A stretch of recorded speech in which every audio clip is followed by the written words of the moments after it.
Hello and welcome again to Alleyway Conversations. Once again, I'm your host Andrew. And I'm Patrick. And today we're going to do some horror movies that just aren't horror movies. No, the original idea was to make like Halloween themed movies that weren't actually scary in any way.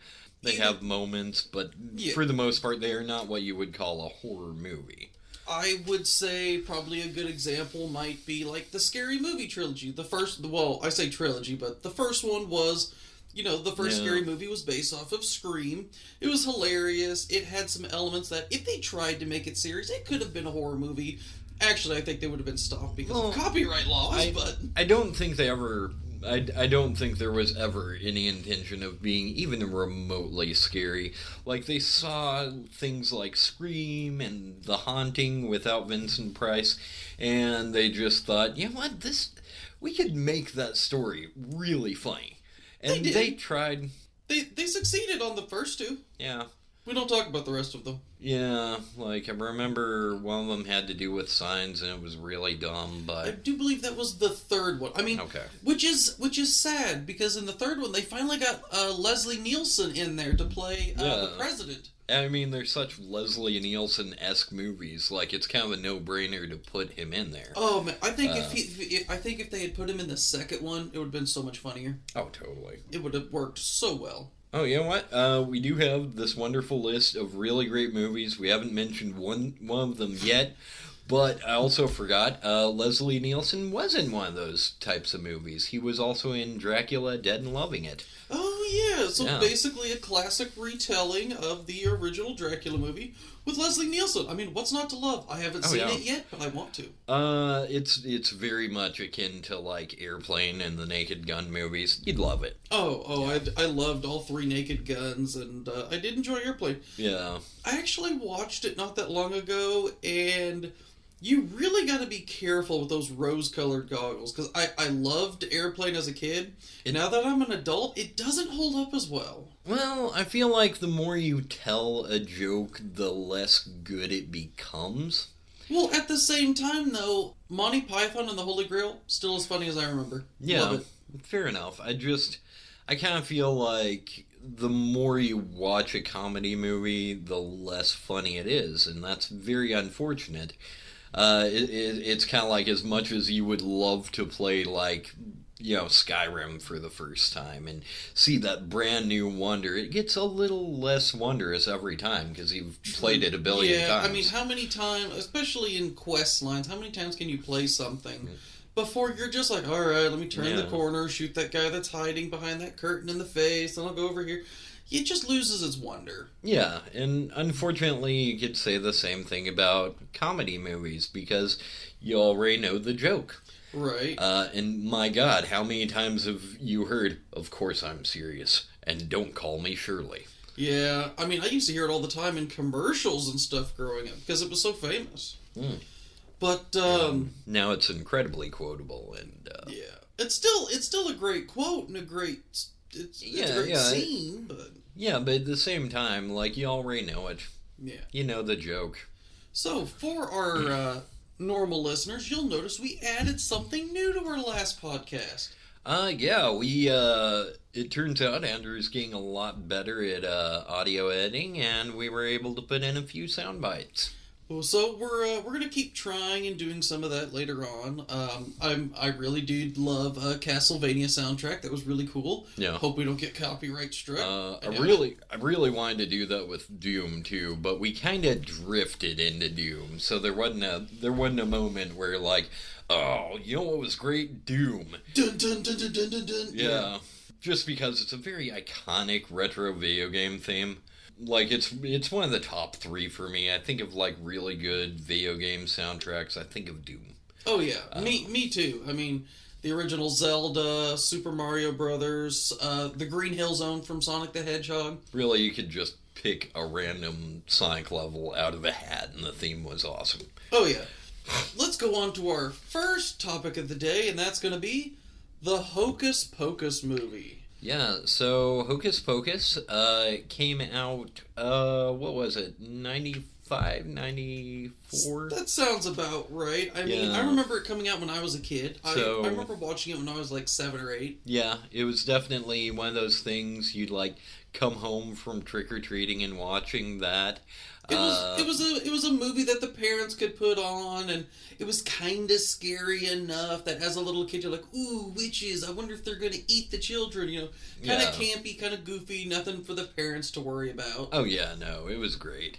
And that is the beautiful thing about it, is that there wasn't anything objectively scary about it, so you could have your little ones watch it, and Lord only knows I watched it a lot as a kid. I think the scariest thing, that whole movie, at least for me, it's weird. I have an aversion to touching dead things unless it's already made into food, and then I don't really have a problem with it. Yeah, then you touch the crap out of it. Yeah, but I can watching attest to this. what was that zombie's name? Billy Bones Oh, or something? yeah, I was gonna dress up as him for Halloween one year. Just the thing, he always used to creep me out. He'd get out of the grave and he would grab the kid, and I'm just sitting here thinking those clammy, like 150-year-old dead hands touching me in the face, and ooh. Yeah, fair enough.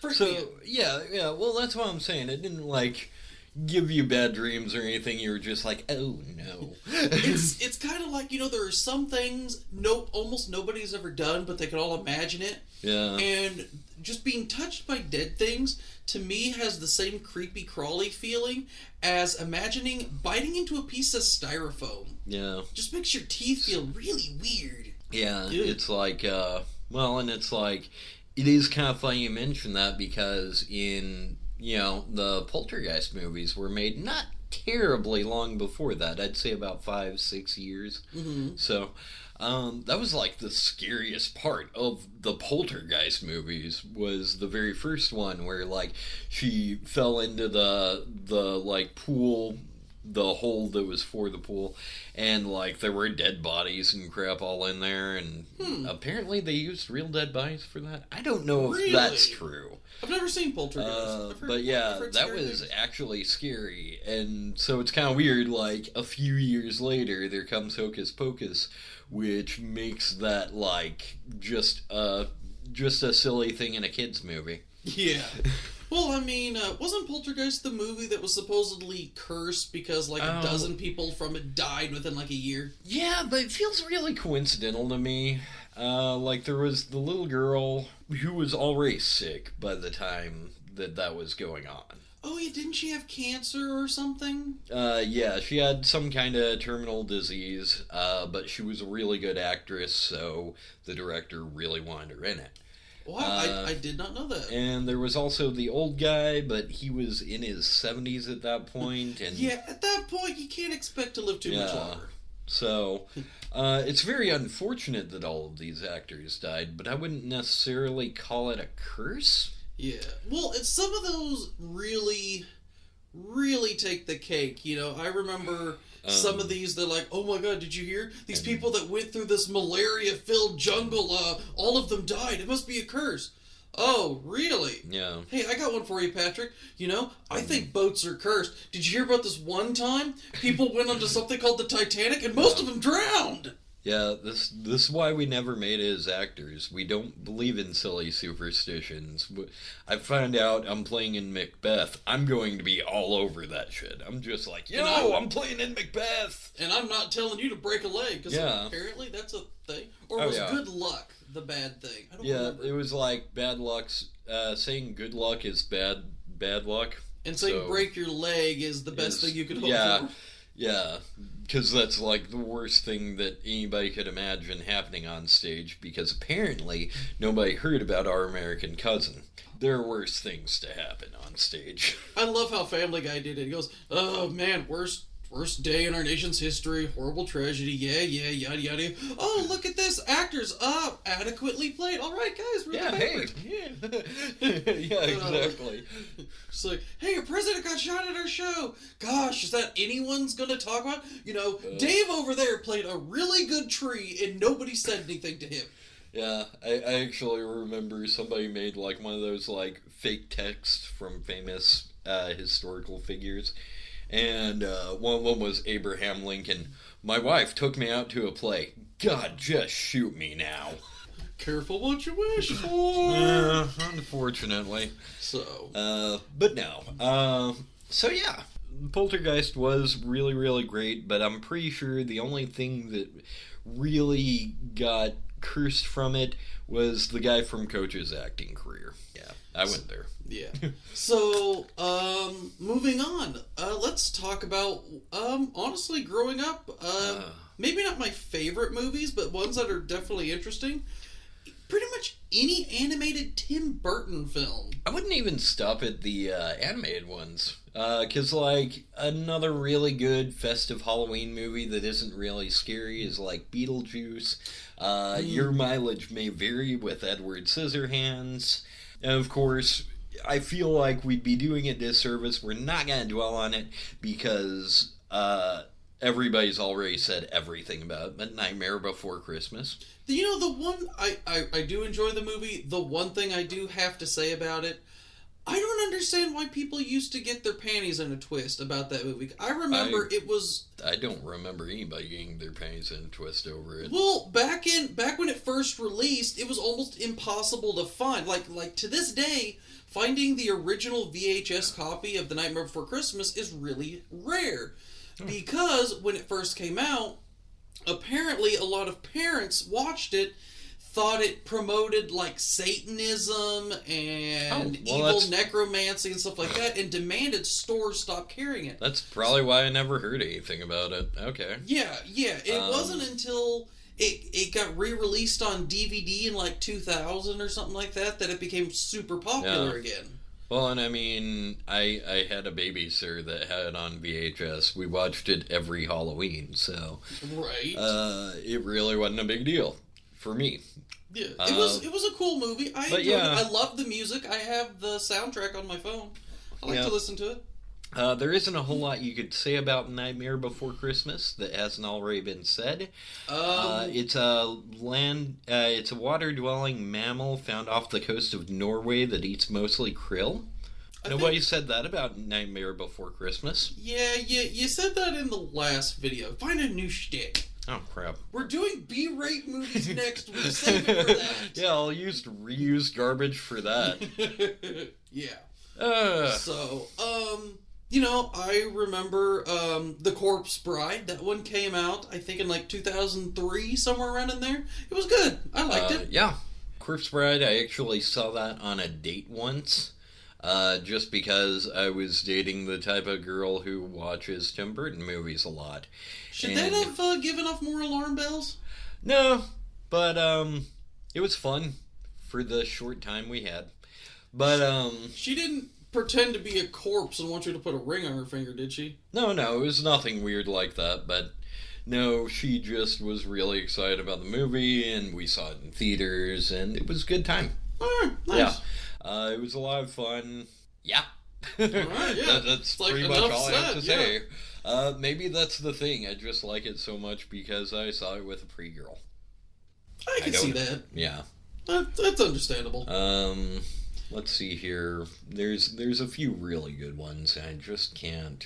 Yeah, it's how to. I didn't get around to watching Frankenweenie. Was that any good? It was interesting. So think of Tim Burton movies as like going in reverse, kind of. So, imagine the main character is the same character. And they consider Frankenweenie, The Corpse Bride, and The Nightmare Before Christmas a trilogy. Yeah. So Frankenweenie is about a kid who brings his dead dog back to life and can see and talk to ghosts. And he's like, 10 or 11? Yeah. And on Halloween, there's this witch that keeps haunting the town. And she tries to haunt them, kill them, something. Do witch stuff. Yeah. So, and she's always coming after... Oh, that's what it was. There's these, like, Puritan ghosts, and she keeps coming by trying to kill them. Well, how do you kill a ghost? Like, trap them or something, and he's trying to save them.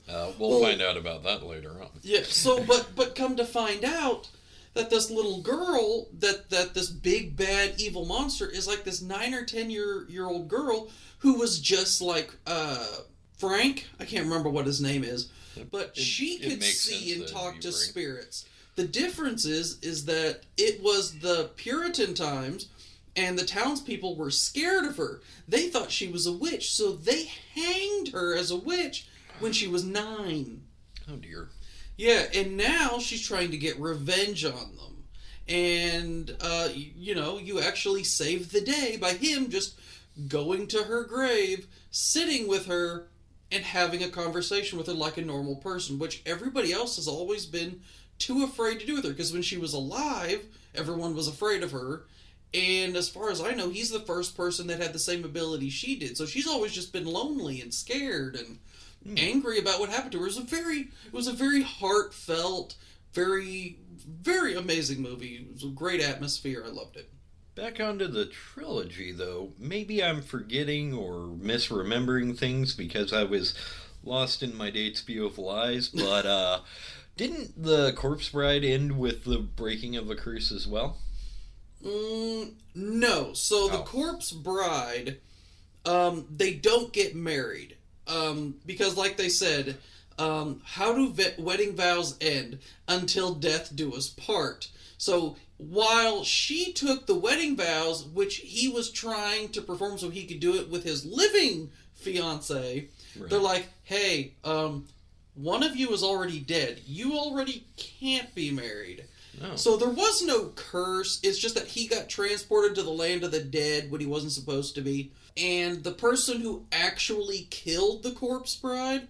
It was very colorful, very pretty. He actually got killed, and then they got to torment him because, like the old guy said, hey, the rules state that the dead must not interfere in the living. And then he accidentally drinks poison and kills himself. Then he goes, oh, well, never mind, have at it. Okay, well, you're good. Yeah, alright, tear him limb from limb.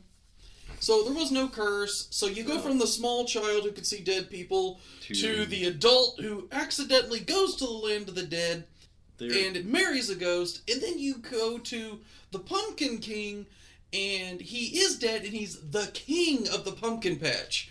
And, he's like the leader of Halloween. I also notice there is also a dog in the entire trilogy. Yes, there is. There's Zero in Nightmare. There's, I forget his name from Corpse Bride, but he was actually really cute. I like him. The skeleton dog with the collar. Yeah, I like the skeleton dog. I think his name was Spike. I don't remember. And then there was of course, ghost dog. Yeah, from Frankenweenie. Who had a glowing tumor for a nose. Oh, yeah, you're thinking of Nightmare again. Okay. Yeah. Well, I'm thinking of the progression of the dog. Yeah, you go from zombie to skeleton to ghost. I'm just doing it in reverse order just because that was the way I watched them. Well, that's the way everybody watched them. Yeah, but it is, you get, it's like you get a prequel every single time. And usually that's a bad thing. But you know what? Tim Burton does his stuff well. He's good at it. He almost made Billy D. Williams Two-Face. Almost?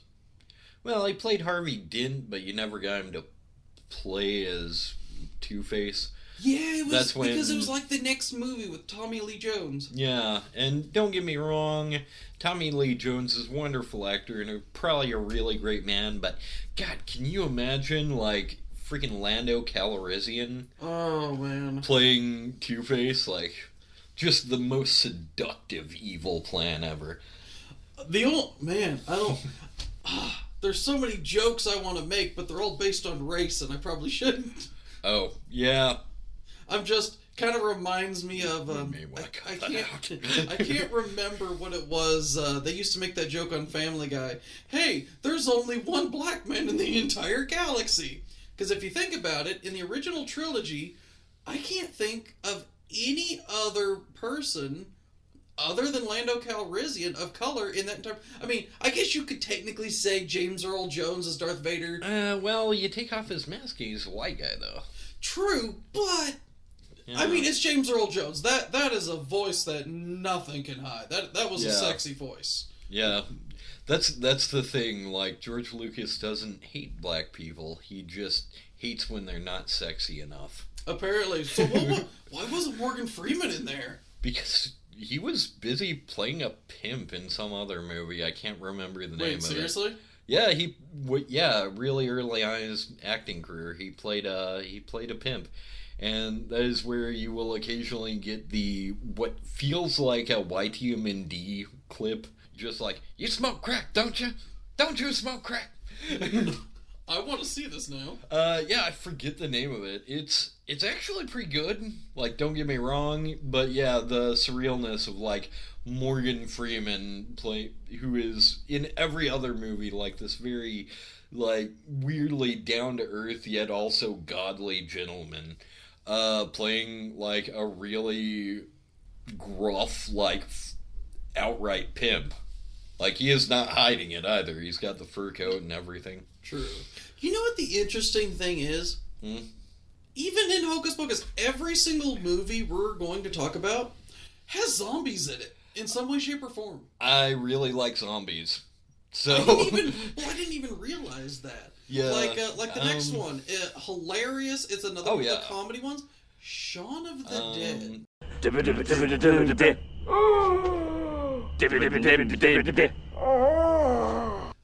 So yeah, that was another one of those movies. I kind of have a story for that. I actually rented it back in the day. I think I was like in my early 20s, maybe like late teens. Really? Yeah. And I thought Shaun of the Dead came out when we were like 15 or 16. Well, it may have. I don't really remember, because I remember when Hot Fuzz came out. We were either seniors or we just graduated. We were like 18 or 19, and I thought it was hilarious. Okay, maybe that is, but yeah. So I was, I guess, in my mid-teens at that point, and I rented it with my dad, and my dad likes movies, but he's very particular about them. Like any ones in particular, or? Well, he showed me A Clockwork Orange when I was like 13. That's probably not a movie you should watch at 13. Probably not, but at the same time, it ended up being my favorite movie of all time, so thank you, Dad. I feel like that's a movie you show right before you go commit a murder. Now, son, remember, when the cops arrest you, this is how you pretend to be insane. Yeah. He showed me Kentucky Fried Movie again when I was in my teens. Kentucky Fried Movie? Yeah, you really shouldn't watch that with your dad, but we had a good time. Why? There's a whole lot of 70s boobs in that. Ah, so it's just really awkward as well. Yeah, it's not necessarily like a bad movie, it's just, again, something you don't really want to watch with your parents. But yeah, so that's a lot of the big thing he's into. He really likes retro movies, and I ended up being really into retro movies too. Dang it, now I can't stop imagining you sitting in the living room with your mom and dad, and all of a sudden you just look at your mom. So, how was your day from the TV? Spank my hairy ass. No. Talk about awkward. Yeah. But, no, we rented it. And... I'm going to throw that into random conversations every now and then. Okay. Sorry, I need a little recovery time from that. Alright, well, sorry about that. Spank my hairy ass. We did that the other day, too. What's this say, man? I can't read it. Black. Literally, so I just got a new pair of glasses. I'm trying them out. I can't read very well, and I just learned that. Well, and I've been reading, like, some, like, you know, when he's playing video games, if there's, like, some fine print, I'll, like, read it out for him, so... And I'm trying to make this bowl of ramen, and I got, like, 3 or 4 packages, and I pick up one, and in big, bold letters across it says black, and then there's some tiny fine print. Well, I can't read the fine print. I'm like, hey, can you read this? Is this something I put in? Is this the seasoning? Is this the after? What else? He just picks it and goes, oh, it says black. And I just look at him like, no shit, Sherlock. I can read the giant, bold black on it. It was like a knee-jerk reaction. It says black, man. Like... I think I even like ended up like just because sometimes I'm not aware of my tone, like putting a little bit of attitude on it, just like black. Oh gosh, can you not read a 5-letter word? Yeah, again, especially when it's yeah. Giant bold letters. I need to know what the fine print says. Yeah. I think we all need to know what the fine print says. Fair enough. Apple owns our souls, and the only reason we don't know it is because nobody reads the fine print. Yeah, pretty much. To be fair, who's got time to read all of that? But yeah, no, I rented. Back to Shaun of the Dead. Yeah, I rented. Boy, we went on a tangent. Spank my hairy ass. Oh no, I guess we wanted to talk about my dad for a second, but Dang. No, so we rented it, and within a good 20 minutes of the movie, my dad was basically like, well, this is stupid, I'm going to bed. And I'm like, okay, cool, I want to finish it. Well, Sean Bean is an amazing actor. I find him quite hilarious. And he's funny looking already. You're talking about Simon Pegg, though. Right. Sean Bean's the guy that always dies. Yeah, he would have been fine to have in this movie. We could have killed him off and turned him into a zombie. I mean, I feel like it's kind of strange. There's so many dead people around, but Sean Bean isn't around. Oh, no. He's still dead. Trust me. He has to be dead somewhere. The only movie I can think of they lived through was Silent Hill, and that is a fate worse than death, is being in the Silent Hill movie. And not dying. At least then you would have been out of the movie. Yeah, just you get your paycheck, you get out of work early. You do not have to be the guy that was in the Silent Hill movie. Yeah. But Shaun of the Dead, honestly, the first time I ever watched Simon Pegg was I think that was his. Well, it was his first movie. He did a few TV shows and stuff before that. He was in an episode of Doctor Who. Yeah, that was pretty cool. I recognized him because of the Shaun of the Dead trilogy. Yeah, and that was before Shaun of the Dead. I would hope so. Doctor Who is freaking old. Yeah, but they're still making new episodes. Well, newer than Shaun of the Dead anyway. Yeah. So I liked Shaun of the Dead. Honestly, the ending. Really didn't see that coming. Normally, in most major apocalypse movies, all is lost. Yeah, society has collapsed, and it actually is kind of a refreshing change. Zombies happened. We got over it. Yeah, just like, hey, what happened to all the zombies? That was last week. I gotta get to work now. Yeah, which really does say a lot about people. Like, hey, if a big enough apocalypse happens, it's going to shake the world to its core, right? I mean, for a couple of days, then, shit's got to get back on track. Or it'll be like that guy at the gym who falls off the treadmill and acts like he totally meant to do that. Yeah. Metaphorically speaking, of course. I mean, very good movie. Highly recommend it. Yeah, if you're in for a laugh. It's got both suspense and comedy in, I would say, about equal measures. Basically, my dad just wasn't into it, but I was really into... Did he even get to the zombie part? I don't think he did. So I think that would have really helped out. Oh, yeah. Well, a lot of movies, everything's better with zombies. Yeah, well, a lot of movies you have to give them, you know, the first third of the movie is all set up. I notice a lot of British movies, they're like a fine wine. You have to let them breathe for a moment, you know? And on that note, we go across the pond, as the Brits would say, to Zombieland, an American zombie movie in comedy. Is a very strange differential from Shaun of the Dead, which I feel like my dad just didn't give enough of a chance to Zombieland, which I'm pretty dead sure my dad wrote. Well, that's only because I'm fairly certain Tallahassee I could see being your dad. Yeah. Hey, what are you doing there, boy? I'm stretching. Why? I'm too lazy to stretch. If I'm gonna die, I'm not gonna waste energy. I'm not gonna die tired. You understand?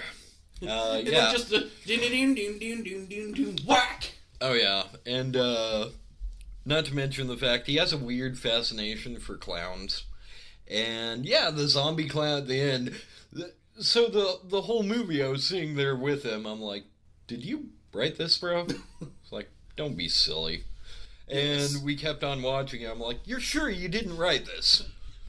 And then even he started down at maybe I did. Yeah, then at the end with the zombie clown, he was like, holy shit, did I write this? Did I get so drunk I wrote in my sleep and forgot about it? Yeah.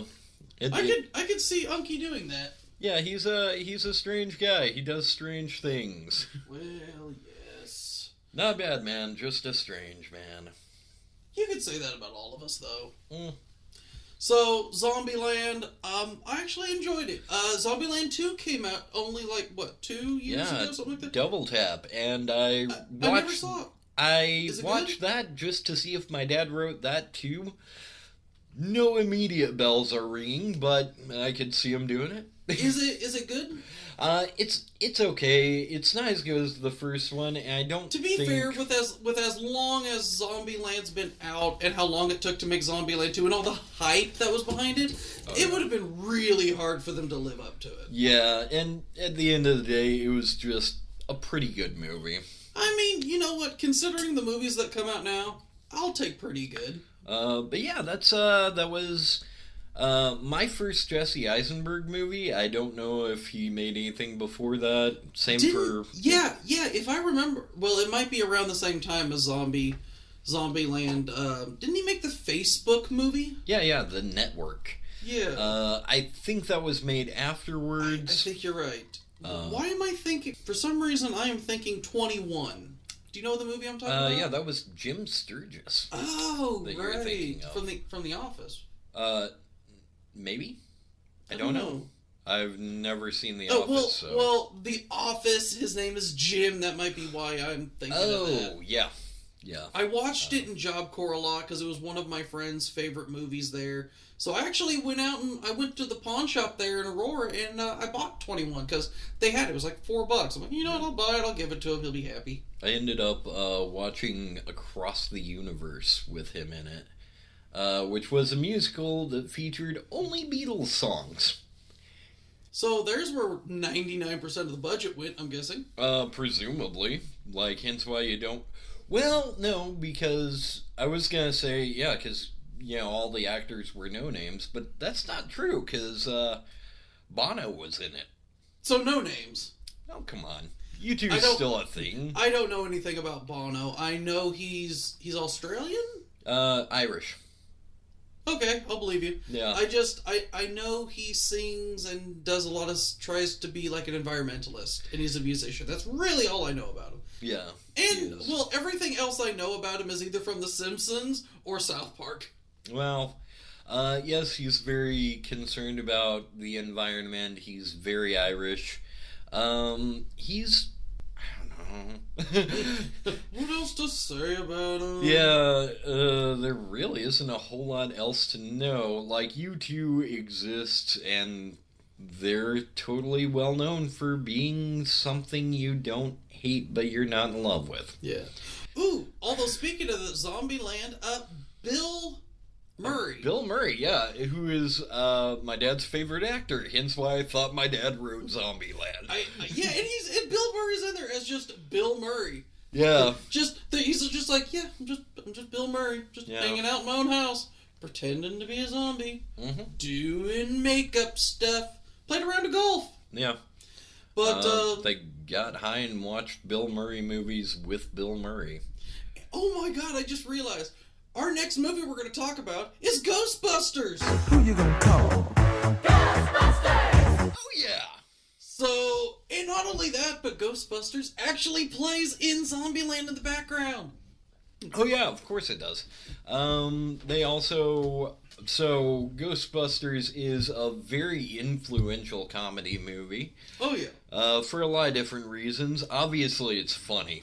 I mean, let's face it. There's Bill Murray trying to date rape somebody. That happened. There's Ghost Head, thanks to Dan Aykroyd. Ah, okay. Because there is a 30-second scene. There's supposed to be like a minute. I know we've talked about this in a previous episode, but still. Hey, we need to keep this scene that shows that I'm in a place... that there's a ghost, there's like a succubus, and she gives head if you're dressed in this costume, and I dress in it and fall asleep and apparently get ghost head.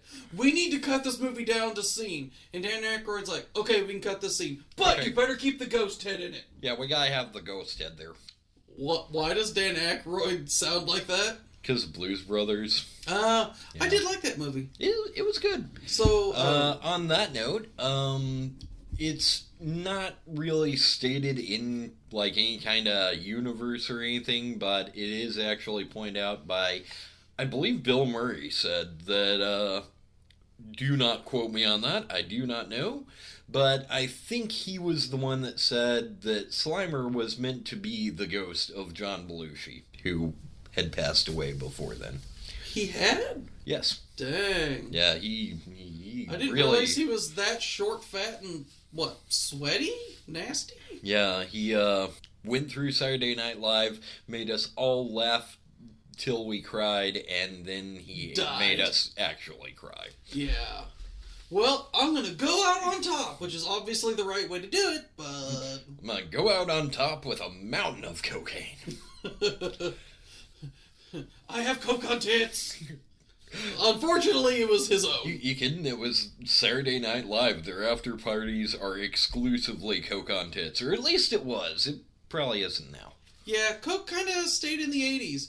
Now it's, I don't even know where to go with this. I don't know what people do nowadays. Yeah, we don't go out or do things or talk to people. Hence why we're on the internet talking about movies. Hey, we're talking to you. You're the best thing we have right now. I don't know if that makes us very sad and lonely or kind of hilarious. I hope it makes you feel special rather than us feel pathetic. Hey, I'm willing to feel pathetic if they feel happy.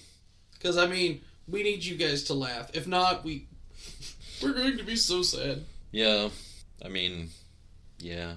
But Rick Moranis. Yeah.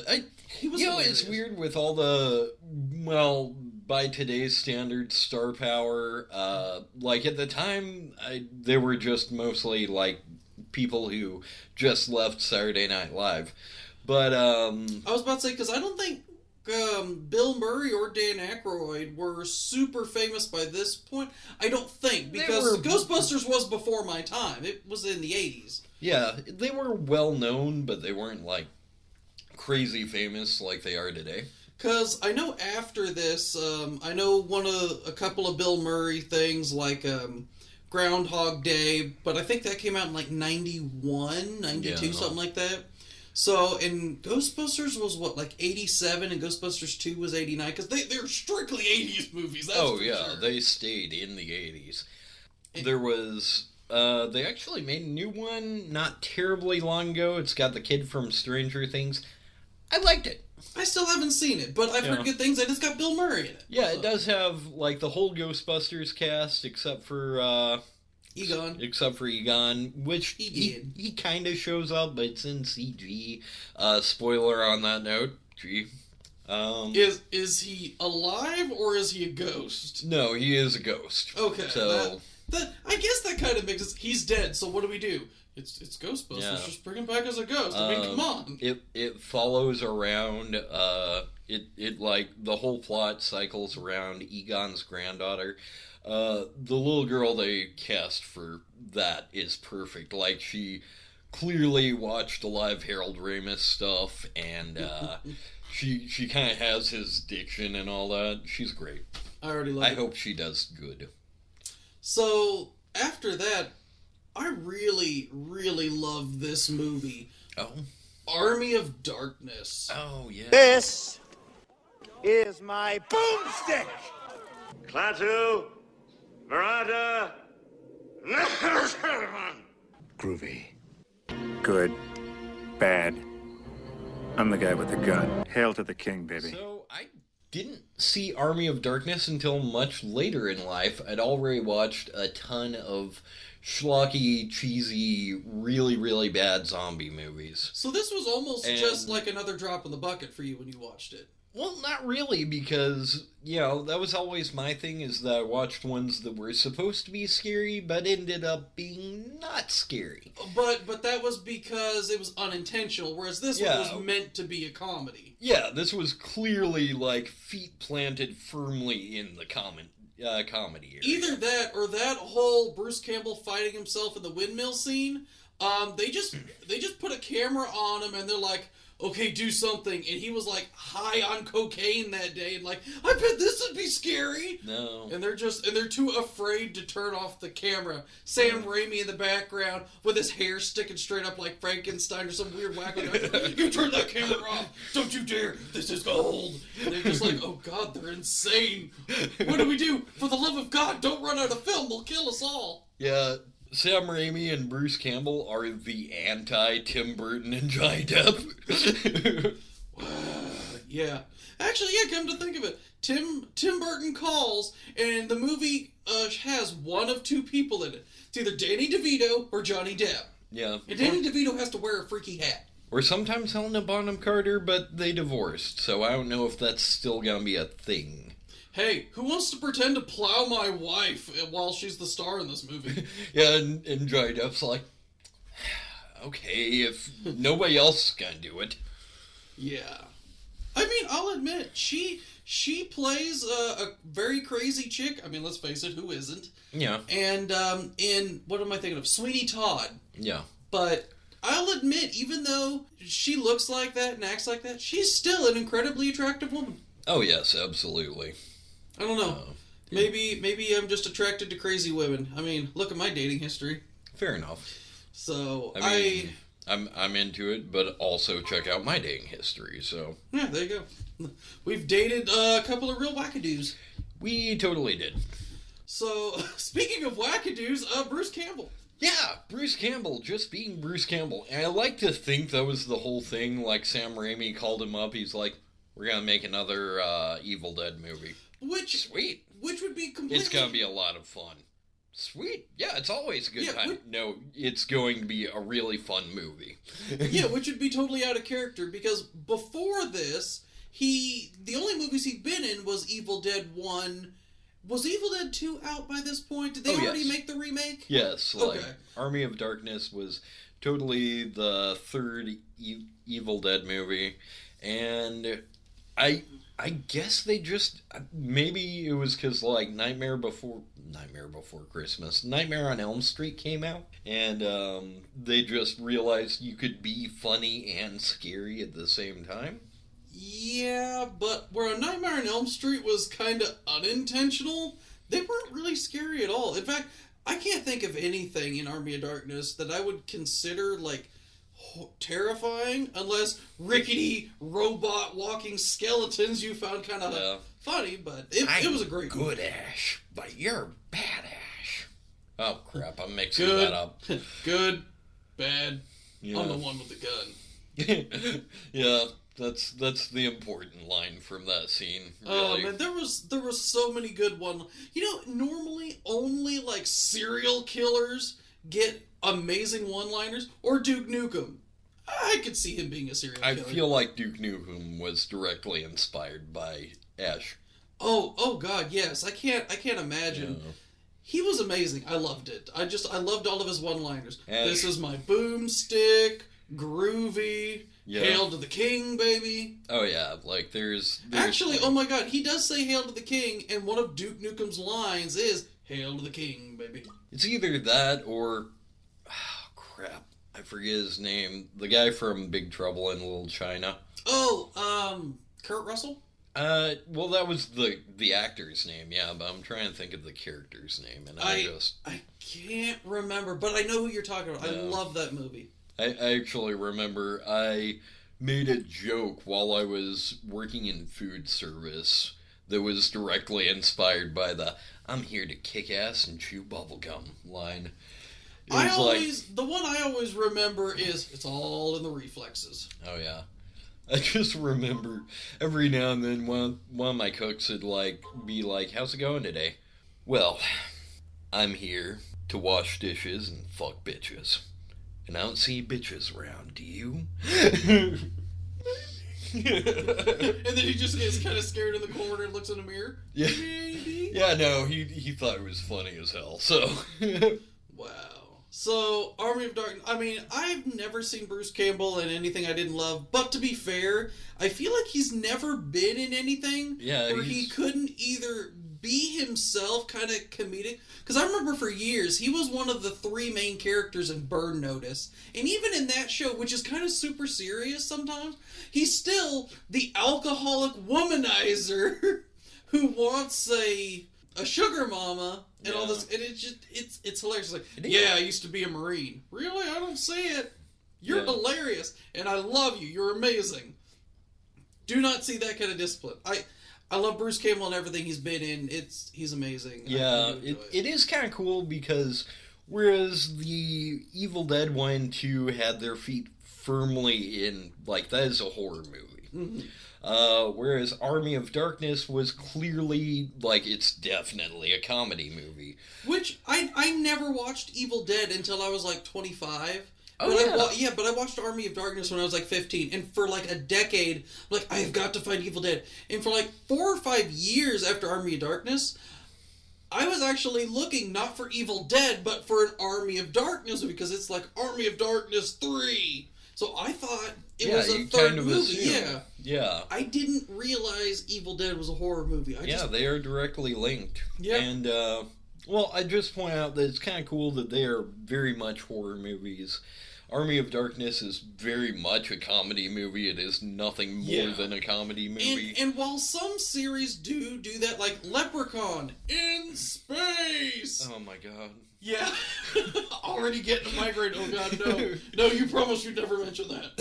So whereas that was very unintentional, I think. I don't know. I mean, how do you make a movie that bad and I think not they be knew what intentional? they were doing. But that was very intentionally going from horror to comedy. Yeah. And I mean, if you don't believe me, I mean, look at the TV series they made 20 years later, 30 years later. Yeah. Crap. When did they make that? Yeah, well, that was actually what I was getting to, is that the TV show Ash vs. the Evil Dead, I want to say it was like around 2015, 2016. Something like that. They have like 3 seasons. Yeah, that was actually equal parts both. Like, it was occasionally scary, but it was also, for the most part, It was a comedy. really funny. You know, there's, our friend Carl, he actually has the Evil Dead comic book series. And one of them was Ash in Space. I don't know how the Necronomicon gets onto a space shuttle and is now on the International Space Station. So Ash is running around with a shotgun shooting astronaut zombies. Was there just a time where a bunch of horror directors just came together, had a couple of drinks, and were just like, you know what?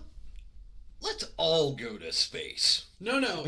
I guarantee you, that's what happened, but it wasn't with beer. There was just a mile-long line of Coke somewhere, and they're just like, all right, let's see how long of a line I can do before we get to space.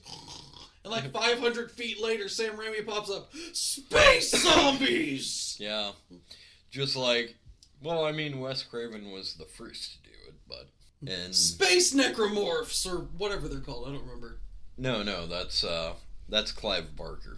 Well, what are the zombies in Evil Dead called? Deadites. There we go. Yeah. Space Deadites! Third time's a charm. Yeah, I'll get there eventually. I gotta make a few pit stops along the way. But, no, like, Army of Darkness was great, man. It was one of those things. I had a habit of watching really bad horror movies that were accidentally funny. But this one, it kind of felt like it was also in on the joke. Which I'm appreciative of. Yeah. Because sometimes, like, watching, like, especially with this one horrible movie called Weasels Rip My Flesh. I don't know, that sounds hilarious. It was. But at the same time, I couldn't help but think, like, there's like some teenage kid back in the 70s who put his heart and soul into this, and now I feel kind of bad for laughing at it. You shouldn't. But no, because it was funny. Don't get me wrong. I don't know. There was one I watched called Zombievers. It's as stupid as it sounds, trust me. You should watch it. Oh, you almost caused a spit take. But, Unintentional, which is the best kind. yeah, well, maybe that's Although proving you our... would have spit right into the microphone. Well, there's more money we gotta spend. Yeah, fair enough, but you're also kind of proving your theory. Sometimes unintentional humor is the best. But, Yeah, I didn't think you were gonna be able to keep drinking there for a second. yeah, well, hey. But, no, like, I just kind of can't help but feel like when you know it's played dead serious, that, like, someone put a lot of love and care into it. But with Sam Raimi, one, he's a very experienced director by the time Army of Darkness was made. He knows scary movies. He can make them real good. He can. Well, look at him. He actually got to direct the new Doctor Strange Multiverse of Madness movie. Yeah. That was an amazing movie. I watched it because I love Sam Raimi. And it had Bruce Campbell in it. And he punched himself in the face for like an hour and a half. Of course he did. But, It was great. yeah, I hate the fact I have a very weak bladder, I guess, and I stepped out to the bathroom Right as his cameo and came came back right as he left. Like, You missed the entire s- Bruce Campbell cameo. Yeah. How could you?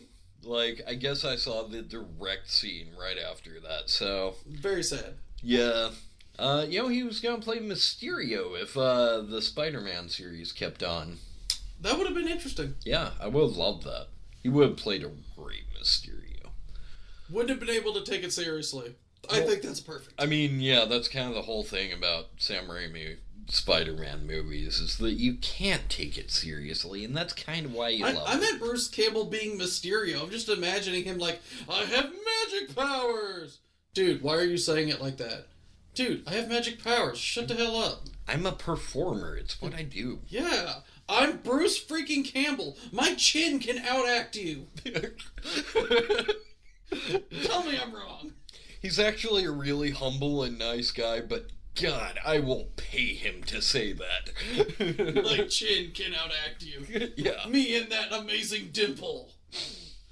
Although, speaking of amazing actors that we have time and time again talked about... Oh yeah, the only Tim- reason we didn't mention him in the Going Downhill episode is because he's perfect just the way he is. And that's Tim Curry in The Rocky Horror Picture Show.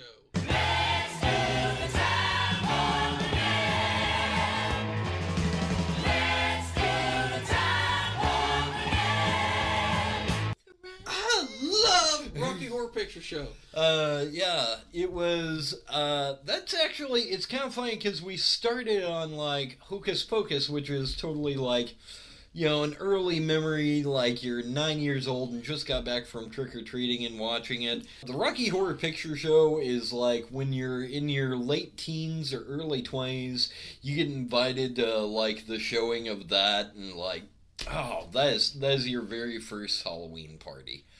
I'm sorry. I did not like Rocky Horror Picture Show the very first time I watched it, but I wasn't supposed to watch it. I was like 13. I was at my uncle's house, and my uncle is not ashamed of a lot of stuff. He has, some really hardcore magazines, and, it had light nudity and stuff in it. Didn't care. On his bedside table, that's what he read. You go to his bathroom, and, just did not care. That's where, like, the hardcore stuff was. No. He didn't have anything like that. But he just... Oh, what were those things called? They were called the Hard Rock magazines. They made the movies for it. Oh, heavy metal. Yeah. And, those have the really cool comics, but they have... they have nudity in them. Or at least they used to. I don't know if they still do. They're most certainly not for children. And then I go into his computer room, and he's got his movie collection, and all of his movies are on display. American Pie and just everything. Very adult movies. And then He probably had Kentucky Fried Movie as well. Probably. But the only movie he did not have on display, he actually kept in a locked cabinet that he left unlocked one day, and I got into it at 13, was the Rocky Horror Picture Show. And I'm like, Wow. hey, why is this in here? And I took it home and watched it. I was not sure what to do about it when I saw just a bunch of dudes in cross-dressing. Well, I guess your whole logic as a kid was, well, if he leaves, like, softcore porn out in the open, what has he got locked in there? Yeah, I mean, I did not know what to Something expect. even sexier.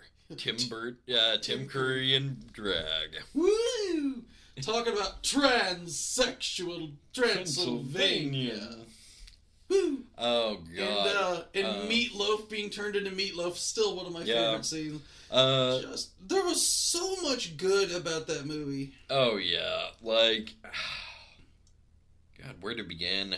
How about the fact that the statues are completely nude and you see everything as a statue, and then when they get turned back to human, boom, lingerie. Mm-hmm.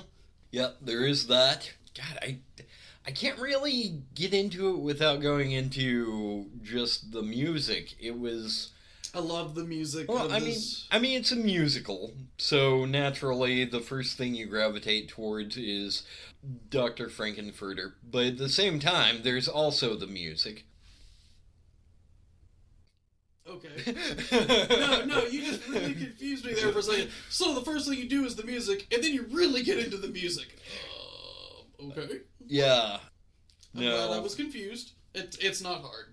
I don't know, like, I mean, you asking rando on the streets, like, name a song from a musical, they're probably gonna go, oh yeah, let's do the time warp again. Well, yeah, maybe weirdos like us. Yeah. How many people would look at the Rocky Horror Picture Show, at least back in the day, and would read it and says, when you come across a house full of cross-dressers, that's about as far as they get before they go, nope. Yeah, that was some 70s, like, it is strange that movie was actually made back then. It's more impressive that it wasn't burned at the stake. Yeah, exactly. I mean, God bless Tim Curry. Just the fact that somebody went up to him and says, okay, we want you to let your hair grow out, get really poofy and curly, and then dress in drag and sing with lipstick. Absolutely. I wonder if he still has that costume in his closet. I wonder if he still wears it. Ooh. Yeah. I mean, granted, he's a lot older now, and poor Tim Curry, He's still a very handsome man. Hey, I don't care if he's in a wheelchair.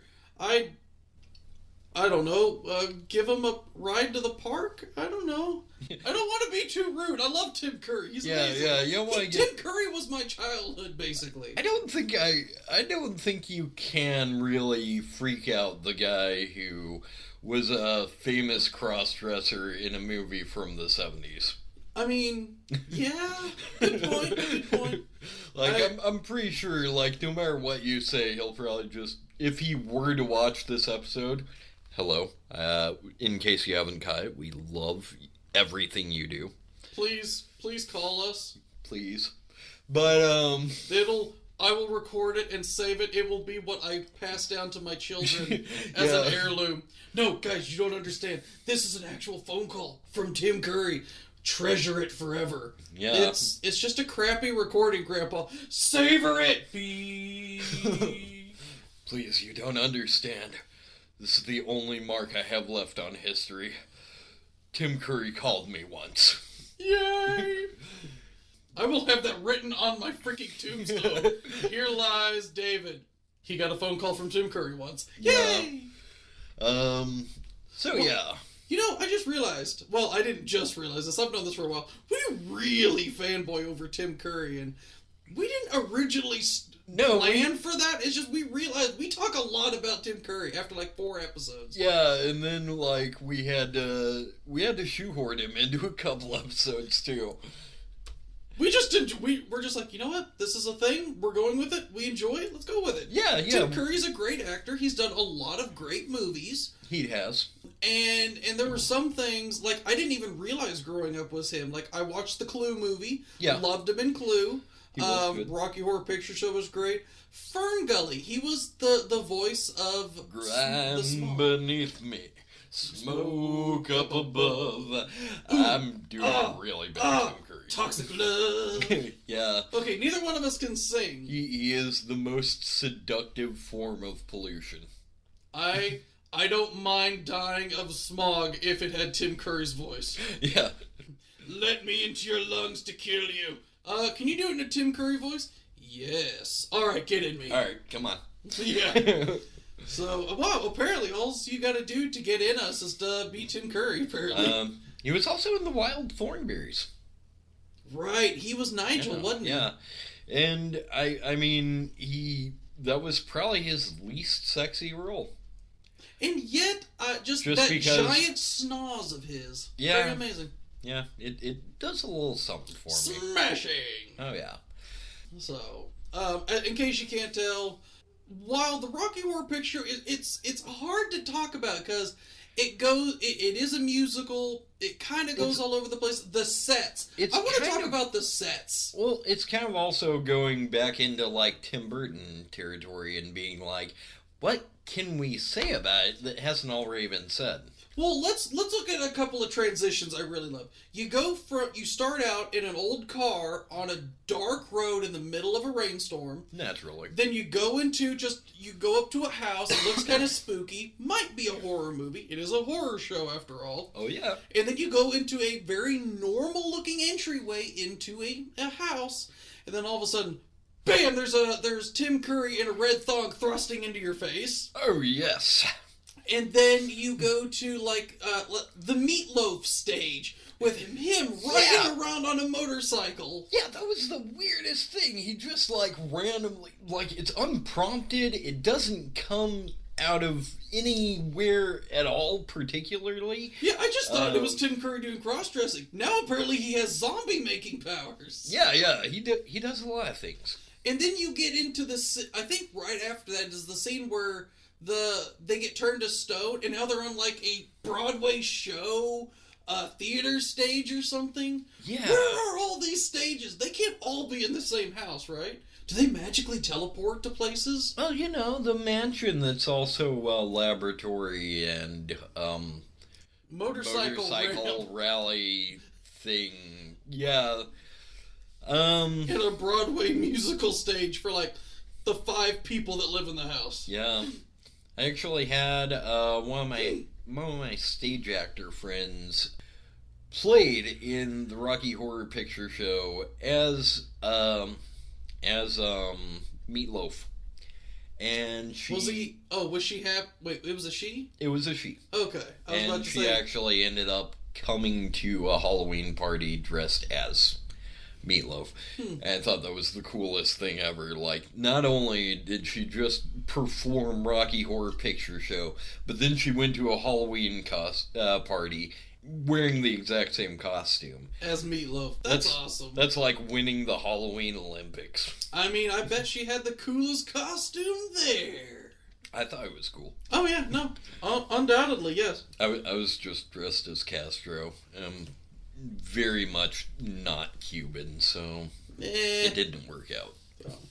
All right. Well, I think we did pretty well today. I enjoyed this. We got to talk about Tim Curry, which is always a plus. Yeah.